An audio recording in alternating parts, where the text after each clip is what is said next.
What else has happened? Well, the Japanese yen started to tumble, and buying the yen with about $53 billion of funds, probably mostly US dollars. And we had a coordinated response from the US Treasury, which I'm told sold euros to buy yen. Scott Bessent said the yen is very undervalued and excess volatility isn't healthy. And that's what we're seeing. So here's another sign that the unintended consequences of the war against Iran are starting to ripple through into the currency markets. And what happened overnight, Saturday night, last night, President Trump said yet again on Truth Social, as he called off major infrastructure strikes which had been planned against Iran, he says we've got a potential deal. Yet this morning, Sunday morning, August 2nd, off to the right, the Times of Israel is reporting that Iran denies it asked Trump not to strike or agreed to a deal to split control of Hormuz.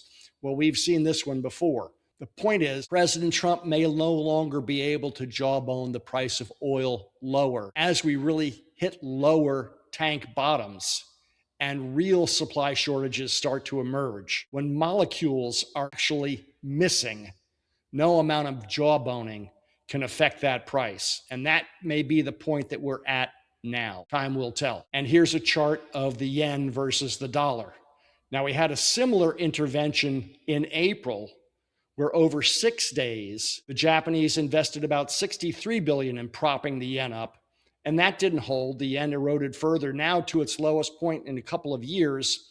And we had a $53 billion intervention last Thursday and Friday, which propped the yen back up over trend line. Now, most interventions ultimately fail in the longer term. We'll see how this works out in the coming trading sessions. But this has been a big step to prop the yen up by both the US and the Japanese government. And here's a chart of the dollar index going back 16 months. The dollar has been in a tentative breakout over 101.50 on the US dollar index chart where that red line is.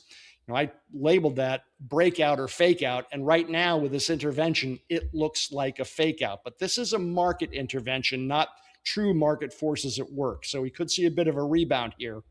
We'll see. But right now, the dollar is breaking down pretty sharply. And when you look at a daily candlestick chart, you can see how much the dollar came down due to this intervention in just the last 3 trading sessions.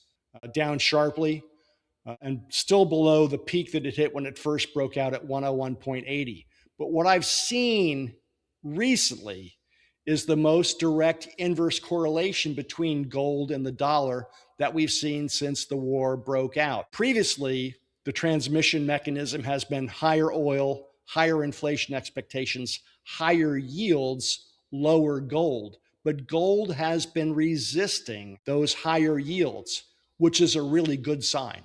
But right now, gold is also resisting a higher dollar. So what I've got is the dollar index on the left inverted, and on the right is the gold chart, both going back to May in candlestick form. And you can see how directly correlated gold has been to the dollar inversely. It's easier to see when the dollar's inverted, but this puff up in the dollar has not to buoy gold yet because it's been an intervention and not a true market force. But what has gold shown? Real steady behavior. In fact, it's moving a little bit higher tentatively. It punched up to 4,100 this past week, and it closed out the trading week at 40.45. So gold is holding the line at 39.50 right now pretty well. Let's take a bigger picture look. Here's the 1-year gold chart. And we're starting to see a bit of a rounding in the bottom, as I showed you in the last update that we did. So far, that is holding. That's a good sign. And the fact that gold is holding in the fact of higher treasury yields is an even better sign. The fact that the dollar has tumbled could lead gold to go higher still. We'll see. But of course, there's a lot of variables at work, and who knows how this conflict will continue to play out. But I do think the fact that Iran has picked a bigger fight could lead to a longer, more prolonged conflict, which is what I do think Iran wants. And I'll talk about that more in the future. Get weekly institutional-grade metals analysis for just $19.97 per month.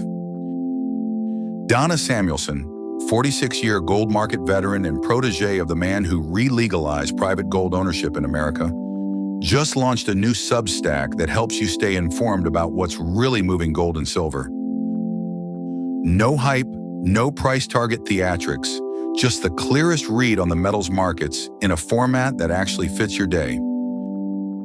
Visit news@amerigold.com and subscribe to get this week's full breakdown.